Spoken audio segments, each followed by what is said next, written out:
nyingi sana.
Good evening, our esteemed viewers, and welcome to Imani Television's News Hour.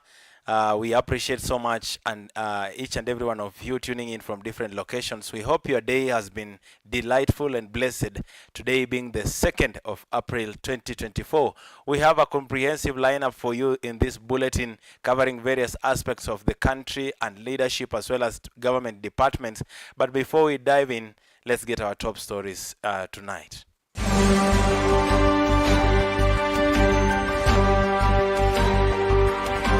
Lazima huyo ward manager mumkalishe, mumuulize, na pia mheshimiwa pia mimi nitamfikishia salamu. Yule anayepaswa kufaidika zaidi na zaidi kwa basari ni mlemavu kitu wako.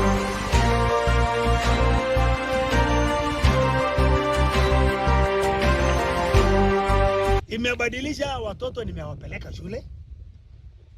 Bomo yangu nimeitengeneza mzuri. Paka hata vyoo nimejenga.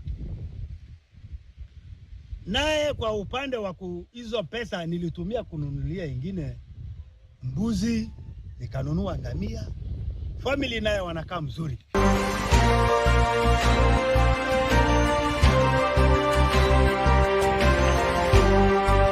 Ndizi zimewekwa ziko chini, mboga, kahawa, ndizi, mahindi. Lakini chanzo cha hii maneno, nilipokea simu ya vitisho. Na hii vitisho nilikuja nikarekodi statement kwa police station ya Mosocho. We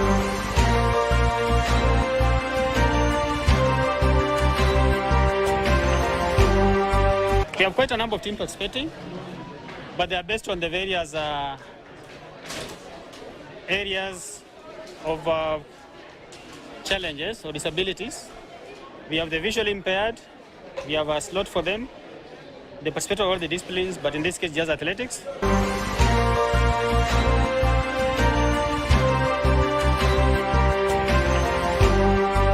So many countries in Africa have developed what we call nationally determined contributions. So there's a basically climate action document in terms of what they need to do, both to adapt to climate change, but also to mitigate the impact of climate change, mitigate climate change.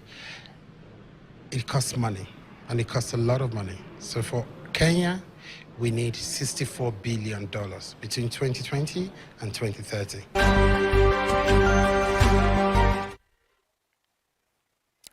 Now, welcome to the program. My name is Barasa Saenyi. As the scandal surrounding the fake fertilizer continues to escalate, there have been various reactions across the political divide.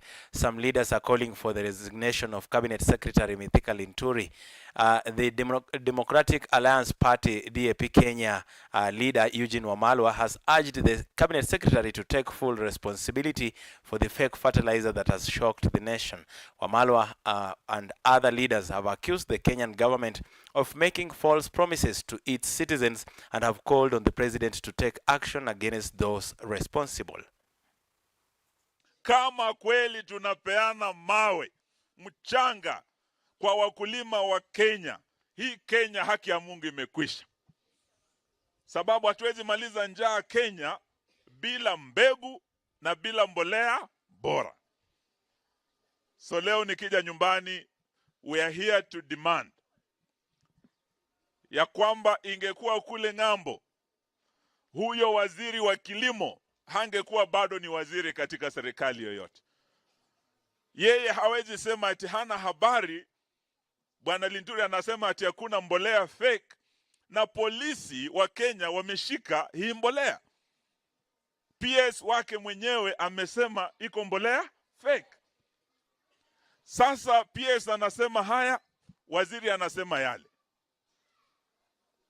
Tuko na serikali ambayo mkono wa kulia haujui wa kushoto unafanya nini. Na ndio sababu sisi tumeambia hawa wenzetu, Bwana Zakayo, umefinya wa Kenya na ushuru. Wa Kenya umefika pale hawezi wakapumua.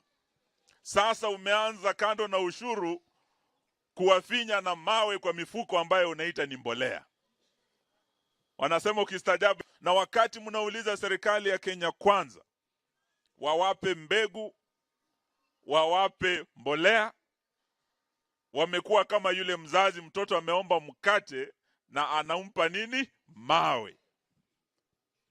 Hii mbolea fake inaonyesha ya kwa All right, we are still on matters. Leadership and Cabinet Secretary for Interior and National Administration, Professor Kithure Kindiki, has urged security units involved to involve citizens in ensuring that border areas remain secure.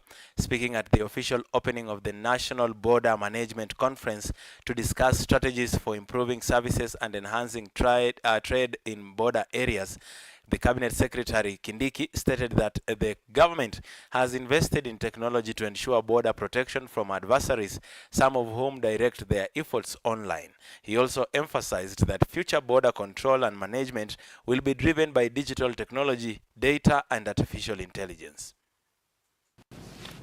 Into the future, this space of border control is moving towards less of the management of the physical borders to more effort in the management of the virtual border, because that is where the threats are going to concentrate in the foreseeable future. And therefore, the border of the future is going to be secure but contactless, with less human interaction, but with a lot of security. All right. In other matters, the Cabinet Secretary for Education, Ezekiel Machogu, and Cabinet Secretary for Environment, Climate Change, and Forestry, that is Soipan Tuya, have announced their ministry's intention to collaborate with the aim of teaching forest science and tree planting to approximately 17 million students from a young age through the National Tree Planting Program of 15 billion trees. This climate change mitigation plan will enhance Kenya's forest reserves by planting 35 million trees and producing 300 million seedlings. The Ministry of Environment is preparing to distribute seedlings to students across the country. However, CS Tuya has urged communities, especially those affected by drought and water scarcity, to take responsibility and identify areas where they can harvest water and use it to conserve the trees planted by the students.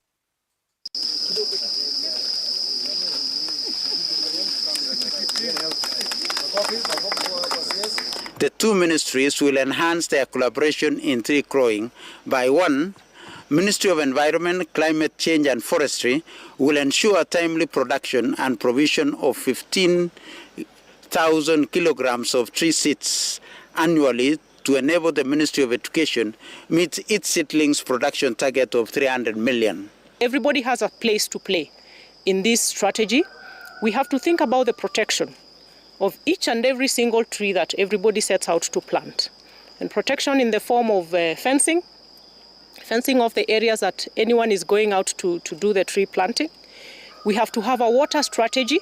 We will be able to start tree nurseries at each and every level, at each and every state department of our ministry, starting with higher education, where we have 74 of our public and private universities. We have agreed and said that each and every university, may it be public or private, must have.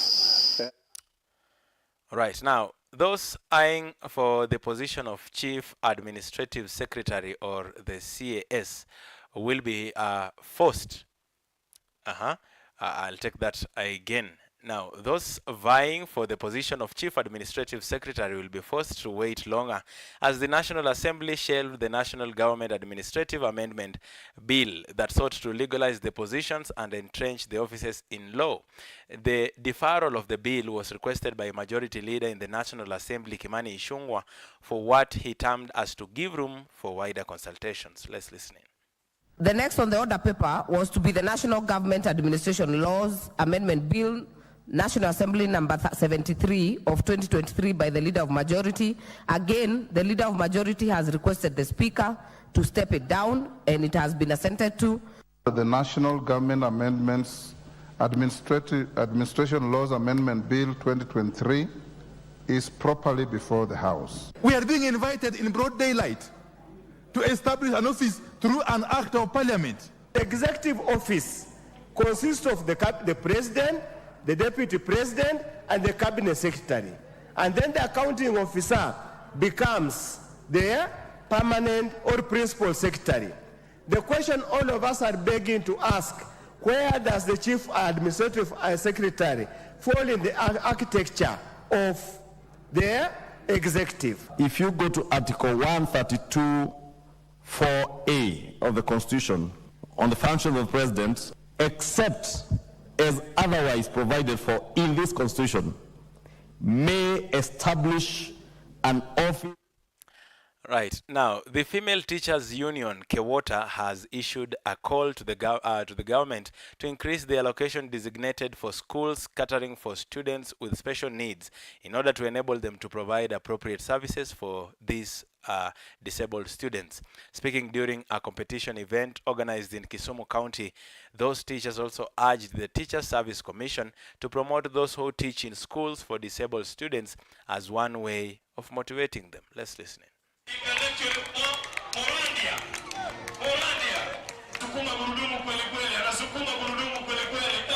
We have quite a number of teams participating, but they are based on the various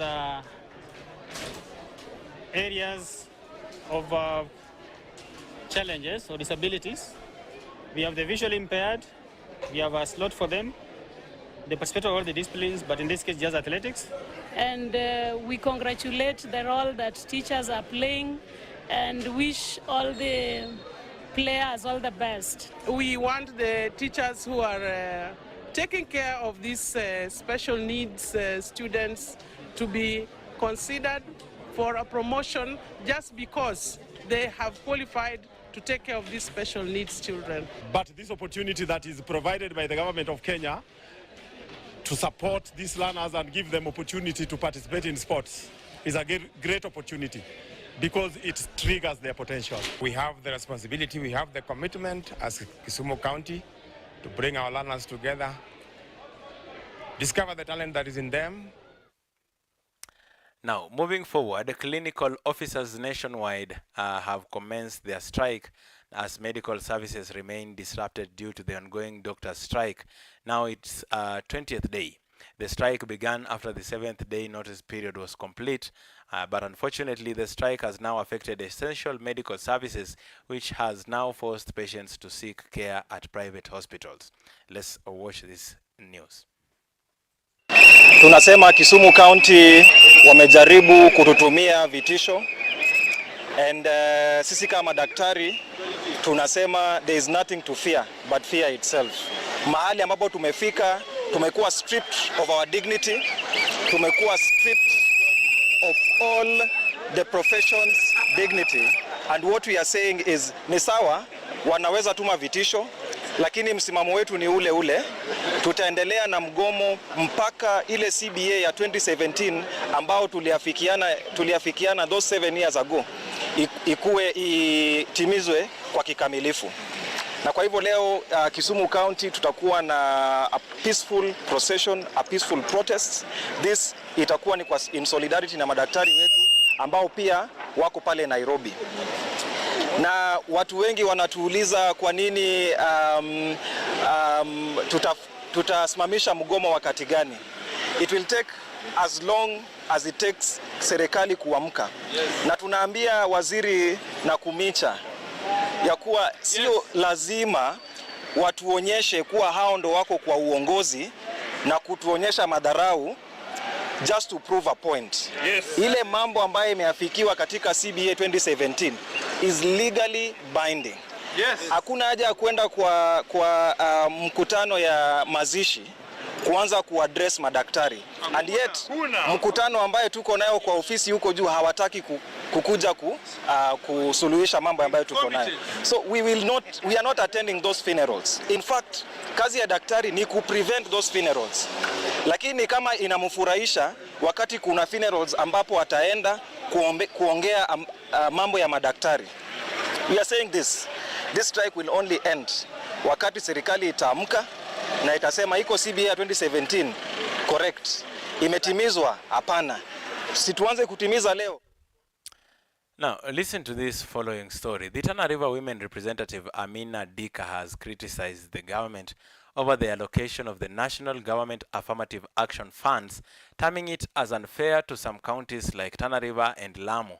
She said that counties like Nairobi are getting more than 112 million shillings, while her county office only gets 20 million shillings, while Lamu only gets 15 million shillings. Speaking in Kipini area in Garsen constituency during the distribution of equipment to people living with intellectual disability, she noted that in Tana River and Lamu counties had 2 and 3 constituencies respectively, which makes them disadvantaged despite the huge challenges in their counties. Let's watch this. Wanaitwa wako na intellectual disabilities ama wakienda shuleni wanaambua wako na mental challenges. Hao ndio ambao tunawahudumia na tunawahudumia kupitia michezo. Tunafanya pia mambo ya elimu na mambo ya kiafya na mambo mengi sana, hata mambo ya kuwakuza kuwa viongozi. Sasa kama wanafunzi wenu hapa watakuwa wameachwa nje, lazima huyo ward manager mumkalishe, mumuulize, na pia mheshimiwa pia mimi nitamfikishia salamu. Yule anayepaswa kufaidika zaidi na zaidi kwa basari ni mlemavu, kitu wa kwanza. Kwa upande wa disability, katika hii safari yangu nimewafikiria sana watu wa disability. Ndio maana leo tuko na Special Olympics. Hawa wanashughulika upande wa elimu, wanashughulika upande wa kuwezesha familia ambao wako na watoto ama wazazi. All right, let's head to Migori County, and the meat processing factory in Migori County has been closed for 3 years due to a shortage of clean water, even though its construction was completed 3 years ago. The facility has not been operational due to insufficient water supply. However, there is now hope for the resumption of work as the water department in Migori has initiated a 3 million shillings water project at the factory site. Christopher Rusana, the County Cabinet Secretary of Water, has stated that the water project is expected to be completed soon. The Cabinet Secretary has urged citizens to be patient, saying that government projects take time and rely on budget allocations. All right, we'll be getting back to that story. And a family in Kitutu Chache South Sub-County now fears for their lives after unidentified individuals invaded their farm, damaging their crops and threatened them with death. The incident comes after 2 years of land dispute over land ownership between the family and the former landowner. Julius Otiso is a member of the family that currently owns the land and says that he is shocked that the dispute has led to threats over their lives.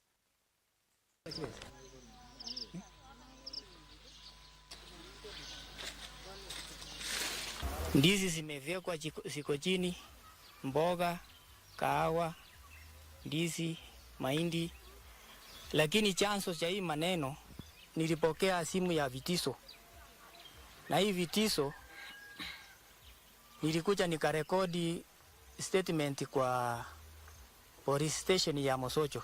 Nimekuja kusangaa kwamba na hii mambo imefanyika, nimeona kama hii boma iko katika hatari, na ningeomba katika usaidizi katika serikali kutoka TCI ambaye wakuja hapa wachunguze hii ni nini kinaendelea hapa. Chief Eli alikuwa anapanga wakuja kuleta masorovea kwa boma yetu bila sisi kujua. All right, I hope that justice will be served on the family. Now, the Kenya Meteorological Department weather outlook indicates a peak in long rains in April this year. This comes as the weatherman points out possible impacts such as flash floods, especially in the low-lying areas, lightning strikes, and an increased inflow into hydropower reservoirs are expected to boost hydropower generation in the country. Elmelda Nyangasi has more details. The onset of the long rains in April this year has been predicted by the Kenya Meteorological Department. Potential risks such as soil erosion, waterlogging, and land degradation. Farmers are therefore advised to implement soil conservation measures and embrace sustainable land management practices in their agricultural strategies. The forecast also warns of possible isolated storms, flash floods, and lightning strikes in notable areas like Kisii, Kisumu, Nandi, Kakamega, Narok, and Bungoma specifically specifically the Mount Elgon areas. Further predictions indicates increased inflow into hydropower reservoirs that is expected to boost hydropower generation and contribute to ground power recharge for geothermal power production. They have also talked of waterborne diseases due to water source contamination resulting from flooding and stagnant water, with the relevant authorities are to strengthen disease surveillance and early detection systems. Reporting for Imani TV, my name is Nyangasi Ella Melda. Now let's head to Turkana County, and the majority of people rely on pastoralism in Turkana as their primary source of income. Some pastoralists in Nadot village have started farming as an alternative way of making a living in the semi-arid area. Geoffrey Emuneher, a farmer, has become a champion against malnutrition by planting sweet potatoes on his 3-hectare plot of land. He was able to earn 1.4 million Kenya shillings by selling his harvest, which has been a blessing for him and his family. Maisha ya mbeleni, ile vile nilikuwa nakaa, sio kama saa hizi vile mimi nakaa. Imebadilisha, watoto nimewapeleka shule. Bomo yangu nimeitengeneza mzuri. Mpaka hata vyoo nimejenga. Naye kwa upande wa hizo pesa nilitumia kununulia ingine mbuzi, nikanunua ngamia. Family naye wanakaa mzuri. When we came to this area, there has been a lot of cases of malnutrition, especially for the under 5 children. And orange flaked sweet potato, its consumption has been able to reduce greatly the issue of malnutrition, to say at the least. All right, now away from that, hundreds of people gathered to witness the marathon race in Nandi County. The event was organized through a collaboration between social organizations and Sitam Church.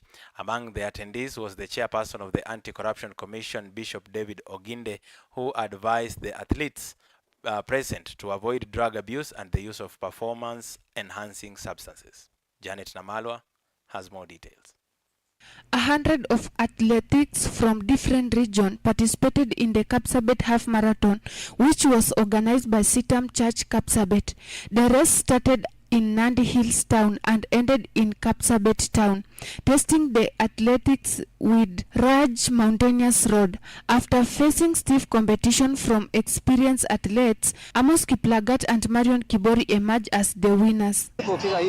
Hiyo mwanzo wa mlima wa yenye nasia kichwa nika maintain hadi nilikuwa sasa nikaanza ku maintain mpaka mwili nikaanza kusonga peke yake, ndio nikastua kidogo na nikasidi kidogo alafu nika maintain.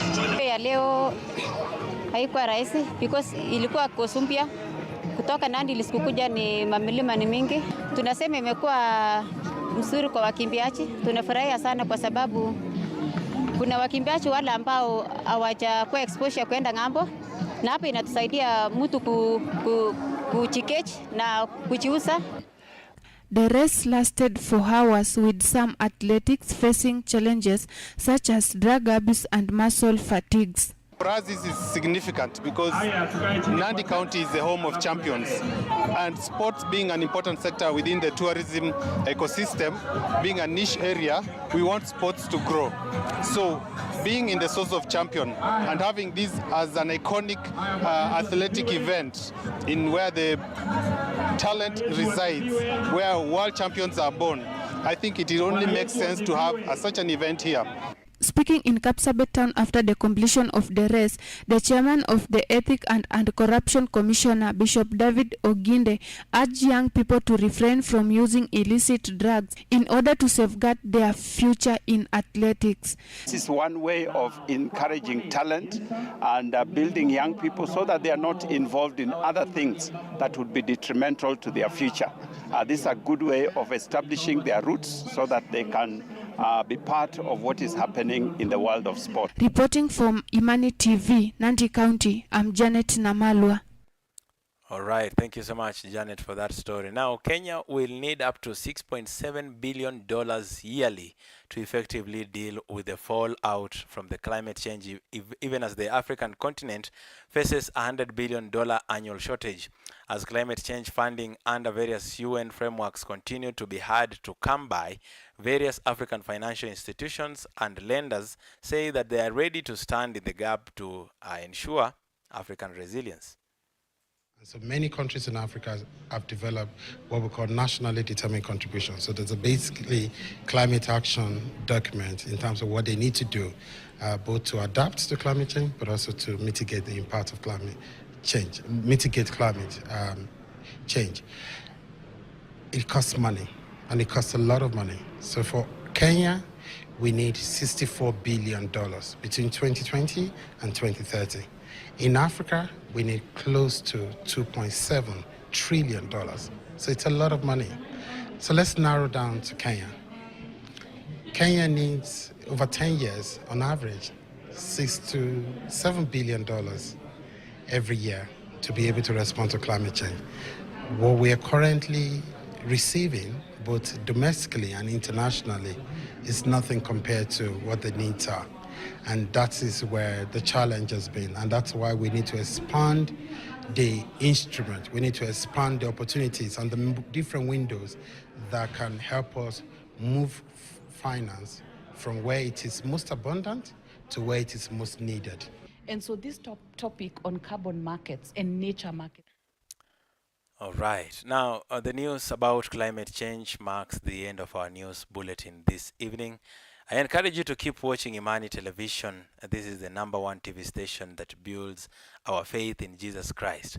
On behalf of our production crew, we say thank you so much for watching News Hour this evening. My name is Barasa Saenyi. I wish you a blessed night.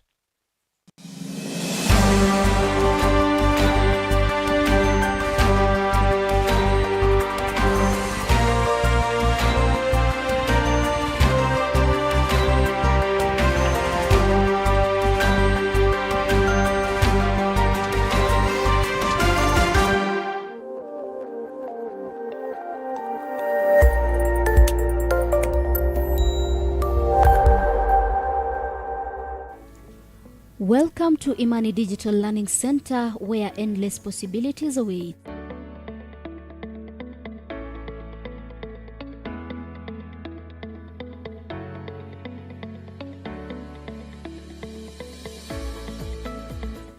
Are you a student with a passion for journalism and media studies? Look no further. At IDLC School of Journalism and Media Studies, we provide a dynamic and immersive learning experience. From cutting-edge technology to hands-on projects, you'll develop the skills and knowledge to thrive in the ever-evolving world of media. Dream of a career in the captivating world of tourism and hospitality management? Our School of Tourism and Hospitality Management at IDLC offers a gateway to exciting opportunities. With industry-driven curriculum and expert faculty, you'll gain the expertise and confidence needed to excel in this thriving field. Seeking a deeper understanding of theology and divinity? At IDLC School of Theology and Divinity, we provide a nurturing environment for spiritual growth and intellectual exploration. Our dedicated faculty and thought-provoking courses will guide you on a transformative journey. At Imani Digital Learning Center, we believe in hands-on education through internships, industry partnerships, and state-of-the-art facilities. You'll gain real-world experience that sets you apart. Our supportive community and vibrant campus life ensures a well-rounded education. Join us at Imani Digital Learning Center and unlock your potential. Discover your passion, chase your dreams, and shape a brighter future. The journey begins at IDLC.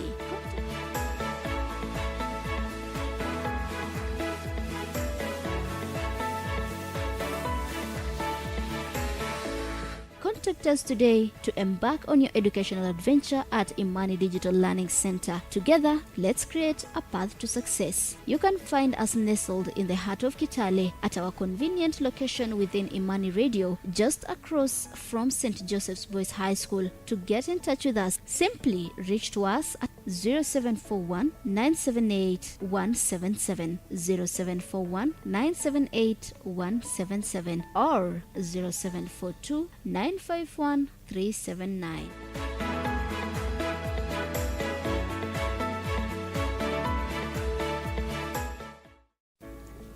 Welcome to Imani Digital Learning Center, where endless possibilities await.